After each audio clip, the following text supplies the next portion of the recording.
A partir de agora, na Mundial, Hora do Rush. Hora Extra. Dr. Gilney Krieger Peno. E o Leonardo está ainda no trânsito, ele não conseguiu estacionar, né? Coloca o fone que fica melhor, que daí tu entra no programa aí. Tá doutor, é mesmo, vamos fazer a cirurgia, a mesma coisa que se não bota o fone de ouvido, é para a mesma coisa que não botar luva.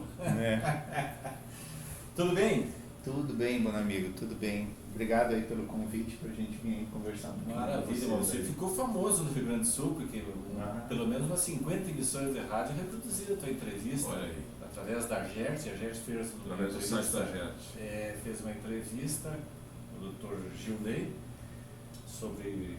Hoje é o dia, inclusive é o dia do Nacional do Combate ao Câncer. Ao câncer, hoje, exatamente. E daí é repassado para as 300 e poucas emissoras que são associadas à Gert esse material.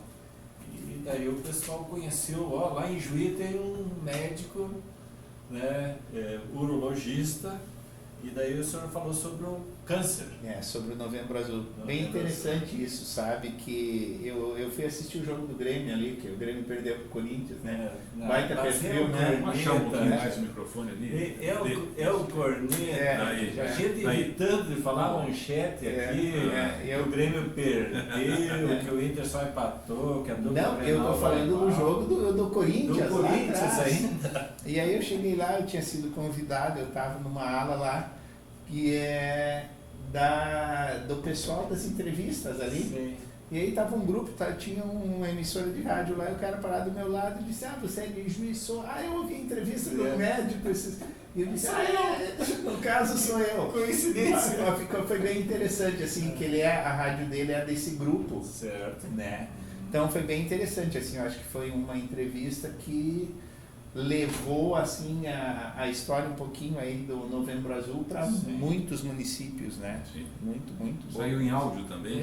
Foi em áudio, entrevista em áudio para todas as emissoras, daí fica fácil, porque às vezes tem emissoras que não têm condições de fazer, não tem o jornalismo, né? Então já vem alguma coisa já pronta, facilita bastante, né? E o bom é que o pessoal lá na GERS, nós temos um presidente que é de uma cidade pequena, Faxinal do Soturno, e que se trabalha muito para valorizar as pequenas emissoras de rádio, as emissoras do interior, não só as grandes. As grandes já são beneficiadas com muita coisa, né? Gaúcha, Guaíba, a Rádio Grenal, o pessoal lá de Porto Alegre tem um monte de apoio de governo do estado, de prefeitura de Porto Alegre, que são prefeituras grandes, né? Então a nossa associação sempre privilegia um pouco mais o pessoal do interior, as rádios que às vezes não chega por completo as informações. Tu pega regiões distantes aí como Itaqui, né? Aquela região ali do centro do estado para baixo ali, é um desertão, né? Exatamente. Então, Exatamente. aí o pessoal acaba buscando alternativas, em vez de pegar os medalhões de sempre para falar, vou pegar um médico lá do Moinhos de Vento, que tem gente boa espalhada pelo Rio Grande do Sul para falar, né? E eu achei bem interessante porque o que mudou assim hoje, eu estou voltando agora de Salvador, estava no Congresso Brasileiro de Urologia, que por sinal é o terceiro maior congresso do mundo, né, em urologia, né, que fala especificamente na saúde do homem. Então eram 3.400, 3.000 e poucos colegas lá se discutindo e ninguém mais fala da saúde básica, né? O assunto hoje é robô. Não tem, né? Tecnologia, a tecnologia. Inteligência artificial. É isso aí, como o pessoal vê, assim, hoje a gente tem isso, toda a tecnologia na agricultura, na medicina não é diferente, mas assim, a dificuldade e a noção que as pessoas dos grandes centros têm, não faz, assim, eles não têm ideia do que é trabalhar no interior do Rio Grande do Sul, ou no interior de qualquer lugar do Brasil, né? Principalmente o Nordeste até pior, né? Sim. Mas assim, essa realidade que se vende não é a realidade do nosso terceiro mundo aqui, né? Então assim, a gente não tem como hoje se pensar. Eu vou te dizer assim, o robô é espetacular, o robô em comparação é a nossa antiga máquina fotográfica, aquelas Yashica, aquelas máquinas, para o nosso celular, né? Quem imaginou que poderia continuar a máquina fotográfica funcionando, perdeu, né? O cavalo encilhado passou e se foi. A própria Kodak, A Kodak se foi nessa aí, né? E isso assim, ó, isso vai acontecer também com a medicina. A inteligência artificial, o robô, ele vai tomar conta do mercado. Só que com toda a globalização do conhecimento, hoje a gente tem assim, o que está acontecendo hoje lá na Inglaterra, na Alemanha, nos Estados Unidos, daqui uma hora a gente está sabendo aqui, está na nossa mão, aqui está o conteúdo, está todo o detalhe de tudo que acontece. E lá atrás isso não acontecia. Então o período de adaptação da máquina fotográfica para o celular foi lento. E nós, com a pandemia agora, essa virada de conhecimento, de tecnologia, é algo absurdo e o nosso poder aquisitivo não acompanhou. Sim. E assim, o custo disso tudo é muitíssimo alto. Então, assim, não é que o pessoal esteja ganhando muito com essa tecnologia. O problema é que a tecnologia, até pouco tempo atrás, era dominada por uma única empresa, que é a Intuitive, né? E agora sim, agora já está começando a entrar outras plataformas de trabalho, começa a abrir e funcionar, começa a baratear. Mas o baratear é muito longe de qualquer ideia, de qualquer plano de saúde que possa cobrir ou possa fazer. Então, assim, nós temos que entender que a gente ainda trabalha com saúde básica, né? E isso não é o interior do estado do Rio Grande do Sul, mas é o interior do Brasil inteiro.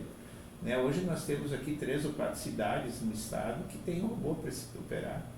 E o robô está sendo utilizado por quem sabe 2, 3% da população por causa da condição financeira mesmo, né? Não, e ainda vocês, na área de vocês, ainda a maioria dos clientes que são homens ainda fogem, né? De uma campanha de prevenção, de fazer uma... Hoje à tarde eu dei uma entrevista para uma emissora daqui de Juiz, de uma rádio, e aí ela me fez, quem estava me entrevistando me fez a pergunta a respeito de quem que marca a consulta por urologista, sabe? Estatisticamente, tá? A grande maioria de quem marca a entrevista, quem marca a consulta conosco, é a esposa, é o irmão, é a mãe, mas o paciente, o homem em si, corre sempre, né? Então, assim, é um desvio do consultório. Chega aos 60 anos, o cara já começa a ter problema para urinar, qual é o outro sintoma que tem, que daí o cara pensa, não, vou ter que procurar lá o cara lá, mas será que eu vou? E fica postergando, né? E se posterga mesmo, assim, o pessoal foge. Assim, existem alguns, quando se fala em prevenção, se fala em rastreamento, né? Em rastrear o câncer. Quem faz rastreamento, assim, segue normalmente um grupo, uma sociedade, né? Eu, como urologista, sigo a Sociedade Brasileira de Urologia, mas assim, a gente tem a Sociedade Americana, a Europeia, e cada um tem a sua ideia, né? A Sociedade Americana tinha parado de fazer o rastreio porque se descobriu que se operava muito mais pacientes do que realmente precisava. Por quê? Porque grande maioria dos cânceres de próstata são indolentes, são tumores que não vão matar ninguém. Eles têm um crescimento tão lento que o homem vai morrer de uma outra causa que não a do câncer. Então vai morrer preocupado e não... Né? E aí tu faz o rastreio, tu descobre um câncer, mas na verdade é um câncer indolente, um câncer muito pequeno. E daí tu cria preocupação. E depois que tu descobriu que tu tem um câncer, tu quer tirar ele, tu não quer. Comigo, essa bomba relógio, bomba relógio, uma bombinha relógio. Talvez cresça, talvez não cresça, né? Eu não quero saber, eu quero tirar se eu descobrir. Qualquer sintoma já está pensando, já cresceu esse câncer aí, né? Exatamente. Então o que acaba acontecendo? A sociedade brasileira faz o rastreio, porque se descobriu que tirando o rastreio, aqueles pacientes que desenvolviam a doença, eles tinham um custo, não estou falando em custo financeiro, mas um custo também financeiro, mas em qualidade de vida, era tão sofrido que valia a pena tu operar mais pacientes que teriam menos crescimento, né, uma doença mais indolente, em prol daqueles que a doença evolui e quando tu vai tentar tratar já está atrasado, então tem muita morbidade, tem muito sofrimento. Esse rastreio que o senhor fala é um conjunto aí do PSA, do exame de toque, do ultrassom, como é que é? Fazer o rastreio dos pacientes assim, ó, pela Sociedade Brasileira, a gente acompanha os pacientes entre os 50 e os 80 anos. Fora dessa faixa etária, você acaba aproveitando e utilizando, por exemplo, antes dos 50 anos, todo aquele paciente que te procura no consultório que tem um histórico familiar de neoplasia, nos pacientes de primeiro grau, quando falar paciente de primeiro grau, a gente tem que falar os pais, os irmãos e os avós. Se dentro desse meio tu tiver histórico de câncer, tu deve procurar o urologista, ou o clínico geral, o teu cardiologista, ou o médico do bairro, do posto de saúde, né, a partir dos 45 anos. Outro detalhe é a sua descendência, né? Os afrodescendentes, pela doença ser mais agressiva, eles também precisam começar a fazer a prevenção a partir dos 45. O restante da população masculina tem que começar o rastreio a partir dos 50 anos mesmo. O que se faz? Uma historinha básica de consultório, né? Faz um levantamento de toda a história do paciente, e sobre isso que eu estava falando até agora. Você pede um exame de sangue, que é o antígeno prostático específico, que é o PSA, que é coletado no sangue, né? Com esses dois dados, tu ainda tem o toque retal, que eu particularmente digo que se faz bem menos do que se fazia.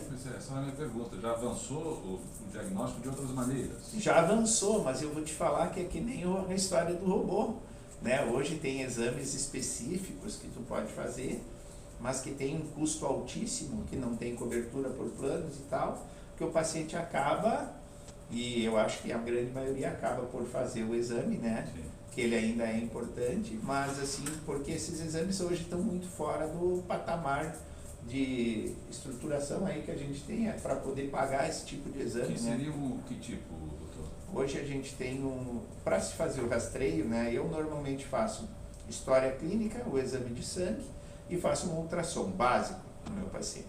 Se a gente tiver alteração nesses tipos de exames, aí tu migra para outros exames, tu tem fração de PSA no sangue, tu tem ressonância magnética 3 Tesla, que hoje a gente tem aqui no Hospital de Clínicas, né? Que a gente não tinha, mas hoje a gente tem essa estrutura para fazer esse tipo de exame, que é muito bom, que nos dá uma ideia de nódulo de patologia. Tu tem outros, tu tem PET-CT, que faz marcadores, que marca a doença a partir de 3 milímetros. Então aí, de acordo com cada paciente, tu tem a tua opção de investigação e tratamento. Antes né? do exame de toque. Podendo, assim, ó, se o paciente chegar comigo com um ultrassom, com um exame de sangue alterado, eu posso fazer o toque nele. Mas eu posso oferecer para o paciente também, né, outras formas de tratamento. Aí vai, obviamente, que pela opção do paciente, a condição clínica dele e a condição financeira dele, poder ou não fazer esse tipo de exame, né?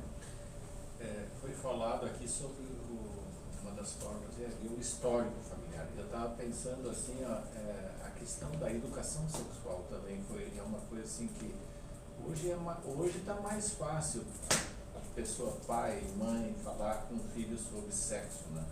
Mas eu fico imaginando assim que tem, tipo, na época dos avós, dos nossos pais, era tabu falar de sexo. Então, de repente tem famílias, por exemplo, eu não saberia dizer se o meu avô teve algum problema de próstata ou não. Ele faleceu com um derrame com 55 anos. O derrame ele ficou um bom tempo ainda acamado, paralítico e coisa. Na época não se vivia muito, né? Sim. 60 anos tu era velho. Hoje tu chega aos 90 fácil, se você E uma tendência a todo mundo se tornar centenário, né?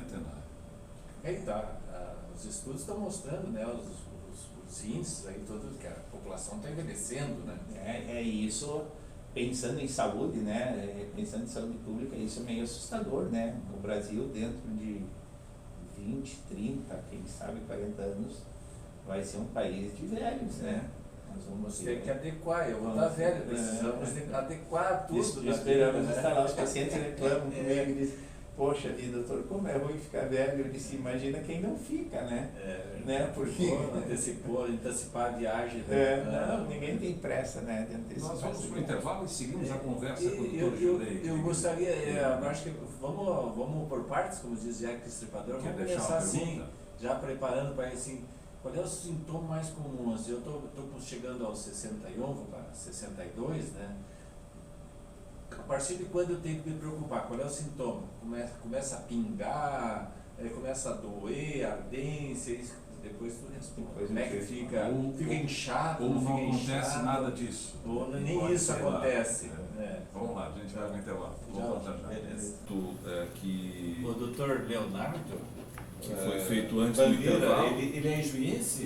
Não, ele vem de onde? Ele vem de Tenente Portela, de Tenente Derrubadas. Ele Derrubadas. estudou no Rio de Janeiro e está aí conosco já há uns 6, 7 anos. Eu acho que ele se trabalhando perdeu conosco. em Juiz aqui. Nós vamos ter que marcar com ele, só uma entrevista com ele mais adiante. Uma exclusiva com ele, tá? Falamos Eu- aqui com a Cerâmica Caspari, que é líder de mercado em lajes protegidas, lajes esterilizadas, blocos cerâmicos de vedação e blocos cerâmicos estruturais. São 43 anos de excelência e qualidade em seus produtos, com transporte próprio, certificações e ensaios comprovando a eficiência de entrega para maior garantia e a segurança da sua obra.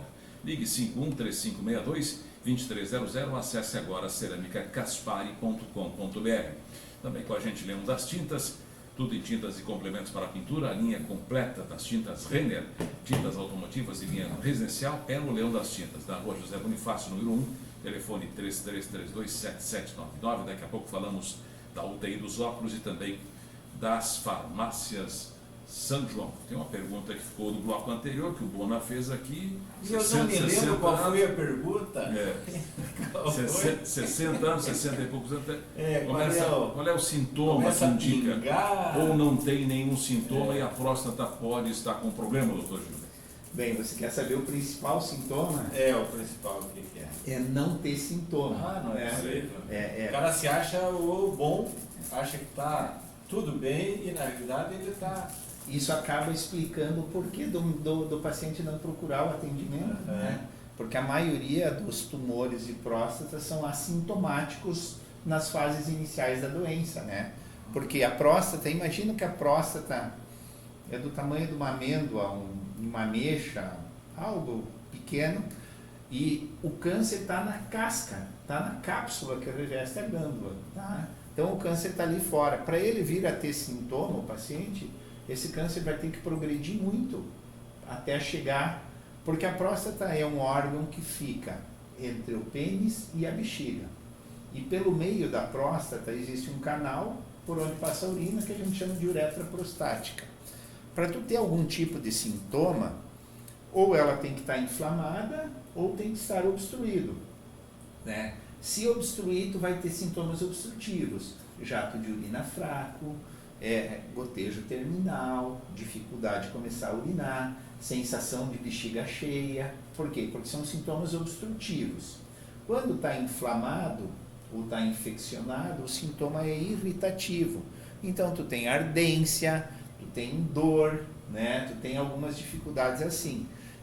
Só que o sintoma, tanto obstrutivo quanto irritativo, não obrigatoriamente se relaciona a câncer.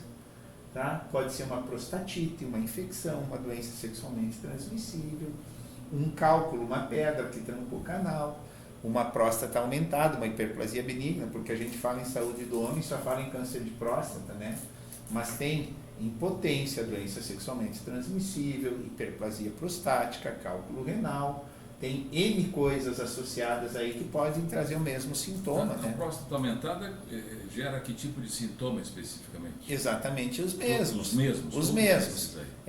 Obstruir. Imagina que a próstata que está passando urina no meio dela. Se tu obstruir, trancar, tu vai ter sintoma, indiferente de ser um câncer ou uma hiperplasia, né? Só que para o câncer causar esse sintoma, essa doença tem que ter progredido muito, né?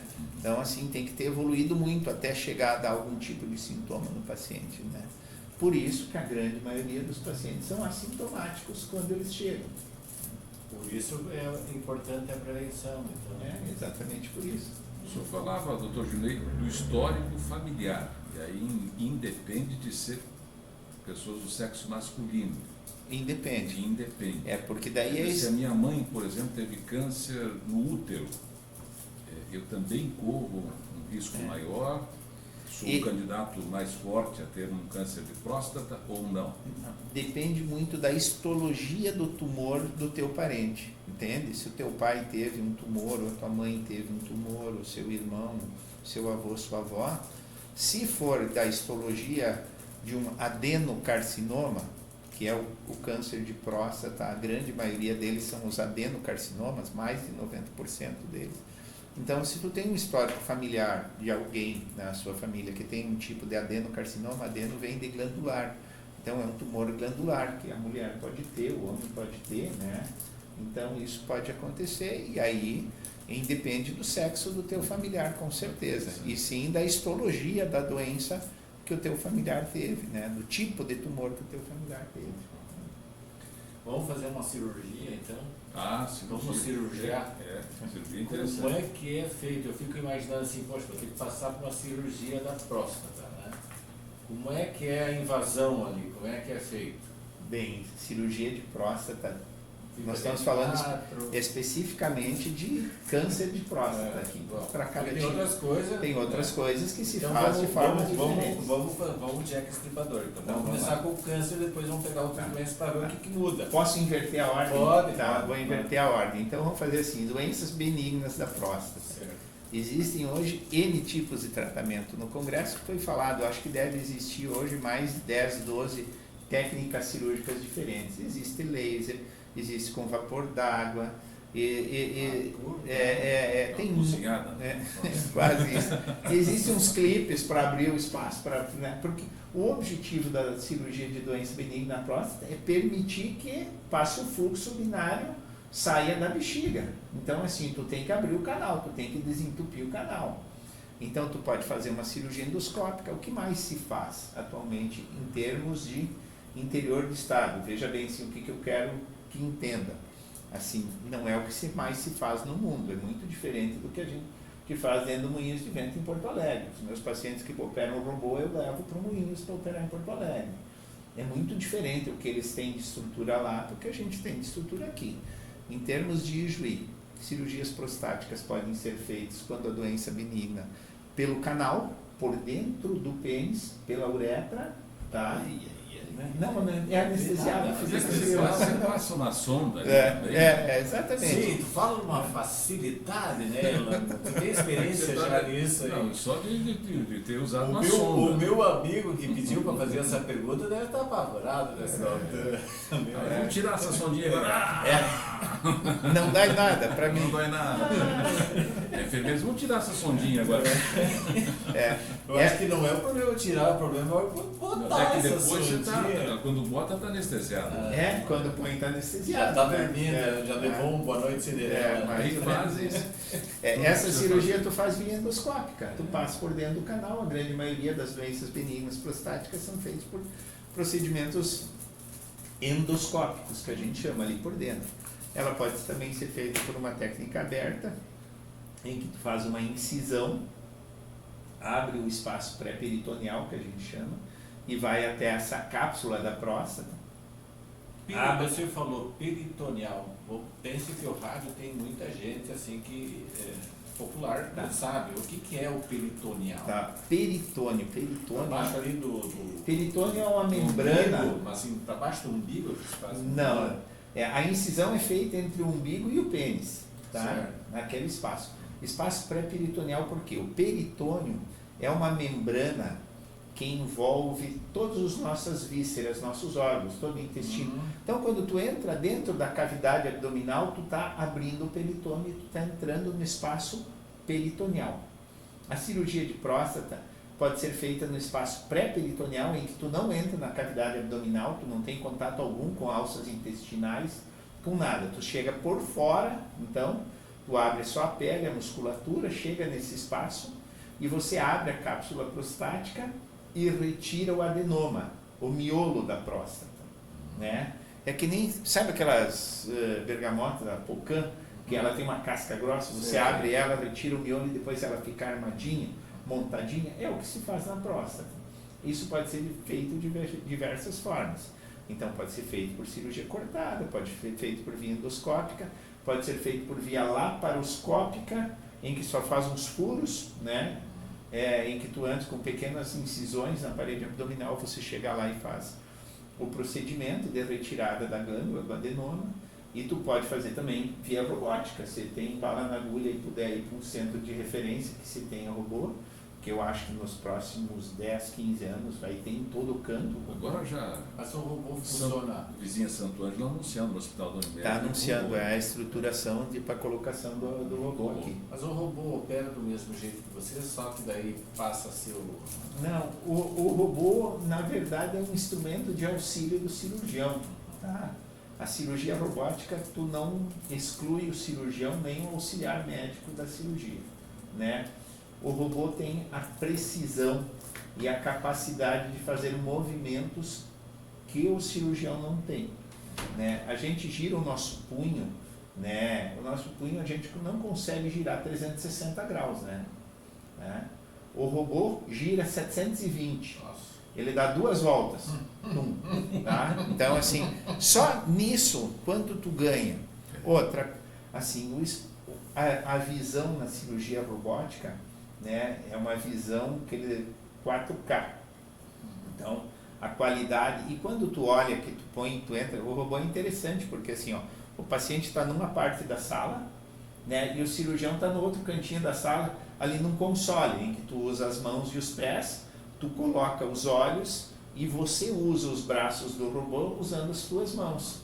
Então, o braço do robô faz os movimentos que você quer, usando 2 dedos de cada mão, tá? É bem interessante, assim, tecnicamente é apaixonante. É o Mão de Tesoura, o filme aquele, O Edward Mão de Tesoura, só que assim, ó, já existe um trabalho que o pessoal fez um teste, eu acho que foi na Ásia, eu não saberia, eu estaria mentindo aqui para vocês, mas assim, que eles utilizaram o cirurgião fazendo a cirurgia a 200 quilômetros de distância do paciente. Essa tecnologia ainda demora para termos por aqui? Operar à distância com o robô? Eu acho que o maior problema não vai ser nem ter a tecnologia, eu acho que vai ser a legalidade disso tudo. Porque assim, ó, eu como médico, eu tenho hoje o meu registro médico para trabalhar no estado do Rio Grande do Sul. Eu não tenho autorização para trabalhar como médico no estado de São Paulo. Então existe um conselho de medicina em que eu tenho que estar autorizado a trabalhar lá. Tá? Imagina, isso é interestadual, né? Tu pode ter 2 ou 3 no Brasil, né? Como eu estudei em Curitiba, então eu tinha do Paraná, depois eu tive que servir na base aérea em Florianópolis, eu tinha de Santa Catarina, e quando eu vim para o Rio Grande do Sul, aqui para Juiz, então a gente acabou tendo o CRM aqui do Sul, do Rio Grande do Sul. Então assim, ó, tu pode manter 2 ou 3, eu não sei legalmente isso tudo. Você imagina a legalidade do cara lá de São Paulo estar operando aqui no Rio Grande do Sul. Então assim, tem toda uma burocracia, isso envolve muita política, isso envolve muitos setores da economia, né? Então eu acho que isso vai ser mais difícil, mas tecnologia hoje para cirurgia à distância, eles fizeram esse trabalho, eu vi isso agora nesse congresso de Salvador. O delay entre o cirurgião e a equipe que está cuidando do paciente, o delay do cirurgião fazer o movimento e o movimento chegar no paciente lá, por exemplo, eu vou dar o ponto, eu estou lá em Santa Maria, né, o paciente está aqui em Ijuí, tá? Eu dou o ponto lá em Santa Maria, o delay era de milésimos de segundo, os auxiliares, eles não notam o delay. Ah, que bom. Tá? Entende? Então, assim, Tem que ter a tecnologia. internet muito rápida. É 5G, né? Tá? 5G. É 5G, né? Então, Poxa. assim, tecnicamente, eu acho que já tem tecnologia para isso, sim. Se não Tá. tem conexão, não tem cirurgia.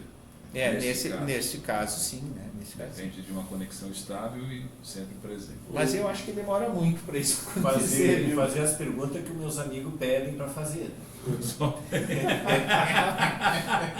amigo, Eu tenho muito paciente que diz assim, doutor, eu tenho um amigo. Um amigo, eu digo. É mais ou menos isso. Ainda temos que falar, hora de comercial ainda não. Já vou Agora deixar sim, pronta, hora de né? comercial. Quer deixar uma Vamos pergunta deixar no ar? pronto. A questão da cirurgia, o efeito colateral depois, como é que fica o paciente? Tem algum problema de funcionamento, né?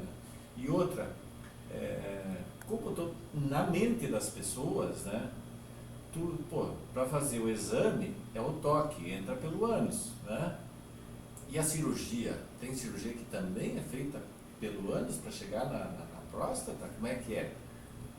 Daí, Posso responder? Não, Boa pergunta, viu? Eu acredito que seja alemão. chega mais seguro. perto do... Eu só me arrisquei a dizer porque eu tinha um tio que era Peno, né? Frederico Peno. Frederico Pena, então nós somos meio parentes, viu? Somos parentes. E ele, pelo que dizia, a origem era francesa, até. Casado com uma tia. Penô. Mas olha que eu estava achando que era mexicano, espanhol. Mas vocês têm como informação que é alemão. Eu tenho como informação que é alemão. Né? Segundo meus pais, é alemão aí. Né? O Krieger com certeza. O Krieger com certeza. Parente dos que tocavam nos futuristas antigamente, os Krieger. Olha, Krieger tem muito, né? Quem vê que tem muito. Tinha os Krieger lá da borracharia Progresso, lá do vulcanizador Progresso, o seu Krieger. Os mais antigos, os Kriegers ali das carrocerias, ali onde era o Sabo, né? É isso aí. Ah, exatamente. Mas então nem o... Ficaram as perguntas. nem o rim, não, que a gente imagina que vai fazer um transplante de rim, nem mexe no rim que está malhado e o rim vai para outro lugar. Você pode também explicar como é que funciona. O transplante... Como é que é a história do... O precioso lá não tem nenhum problema, assim, não sofre nenhum problema, anestesiado. Né? Como hoje nós estamos falando de próstata, né? Vamos deixar o rim para outro momento aí sobre transplante.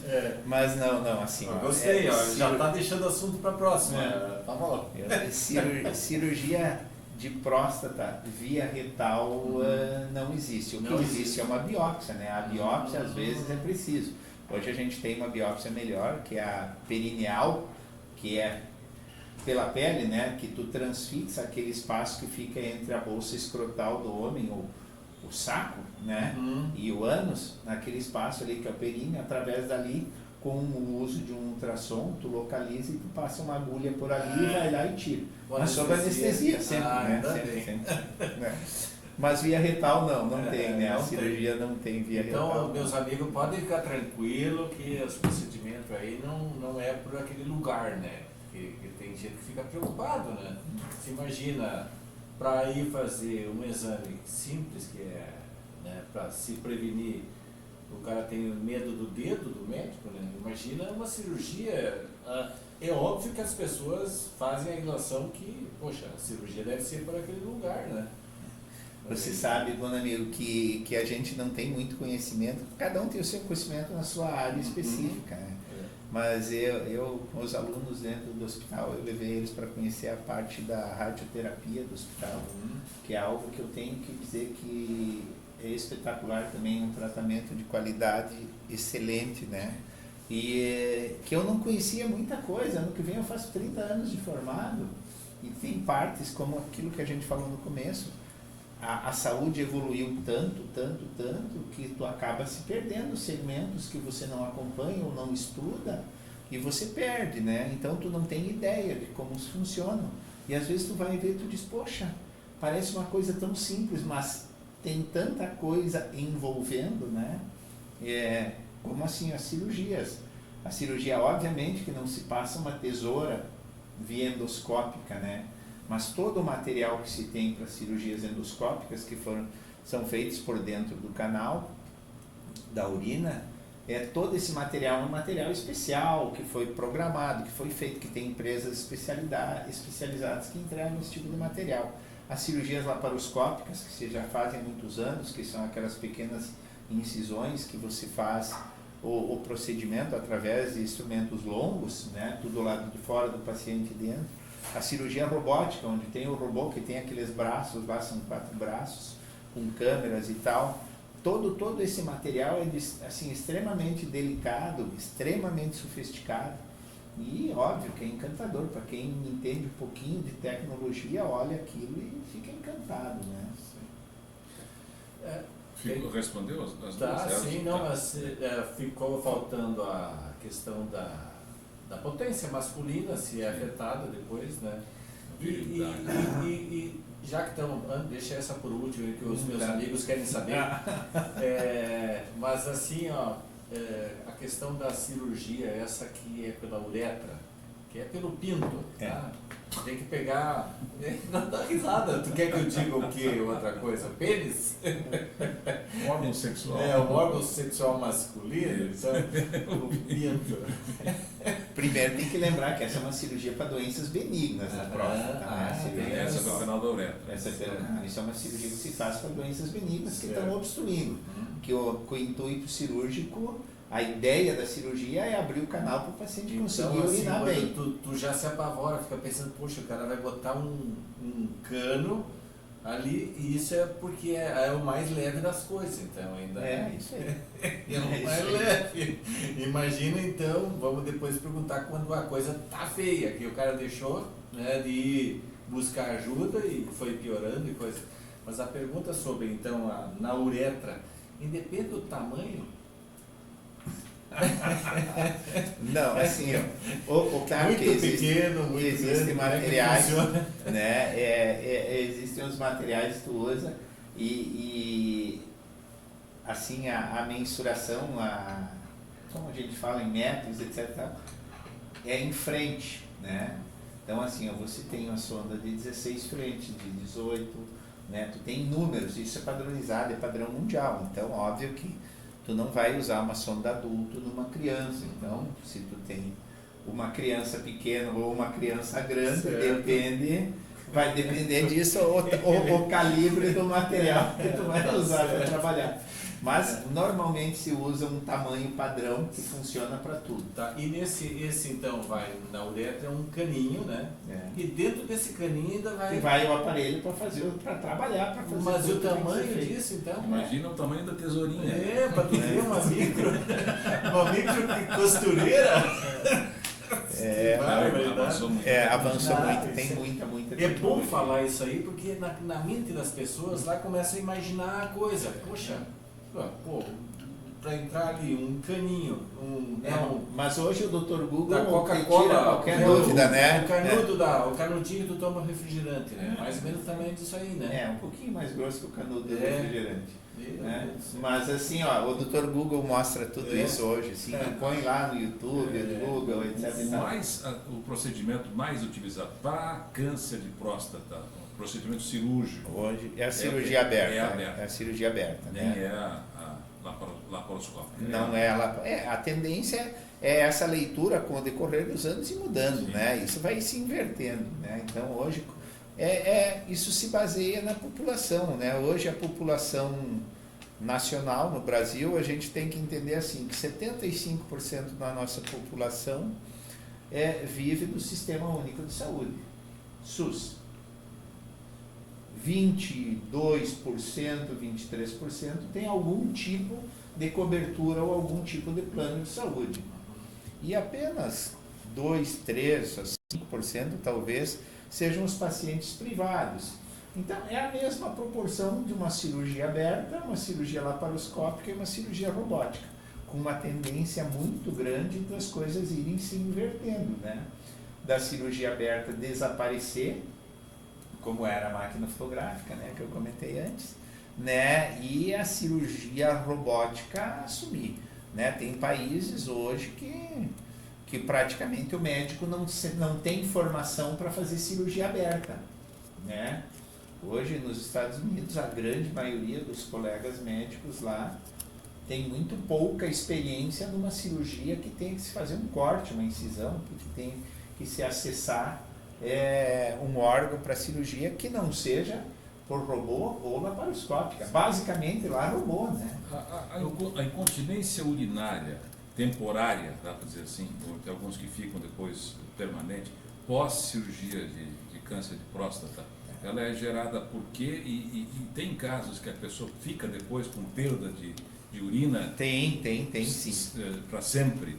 Isso não é um fator causado exclusivamente pela cirurgia. Assim, ó, o paciente tem comorbidades. O paciente pode ser obeso, pode ser diabético, pode ter doenças associadas. Tudo isso corrobora. O paciente pode ter uma idade mais avançada, né? O paciente pode ter uma doença neurológica.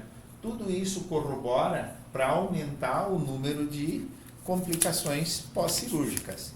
Então, é um somatório de fatos, né? Mas, assim, na cirurgia para o câncer de próstata, a grande preocupação, obviamente, que é a incontinência urinária e a impotência sexual. Isso é fato. Se pensando numa cirurgia aberta e uma cirurgia robótica, depois de 1 ano se passou, os resultados se igualam. Então, o que faz a grande diferença hoje para o paciente em termos de impotência e incontinência, tecnicamente é a experiência do cirurgião. Quanto mais experiência o cirurgião tiver em determinado tipo de cirurgia, mais qualificado ele vai estar e melhor vai ser o desempenho dele na cirurgia que ele vai fazer. E o outro fator é o tamanho da doença que ele está tratando, com suas comorbidades. Claro que um tumor inicial de próstata, em que tenha só uma lesão pequenininha ali, imagina uma próstata de 30 gramas, pensa aí no tamanho de uma ameixa, tá? 30, 40 gramas, e pensa num tumor de próstata que é do tamanho de um grão de feijão ali dentro, um nódulo pequeno. Esse paciente, se ele for bem operado, se for feita uma cirurgia bem executada, seja ela uma cirurgia aberta, seja ela uma laparoscópica, seja ela uma robótica, o resultado vai ser muito semelhante, entende? Lá no final. Agora, tu pega um paciente lá, idoso, diabético, obeso, hipertenso, com alguma doença neurológica associada, tá? Com uma doença ampla. Imagina dentro dessa ameixa um caroço de pêssego ali dentro, tá? Aí tem que tirar tudo. Sempre tira tudo. Tira a tudo. Doença o câncer de próstata, tu tira a próstata inteira, Certo. tá?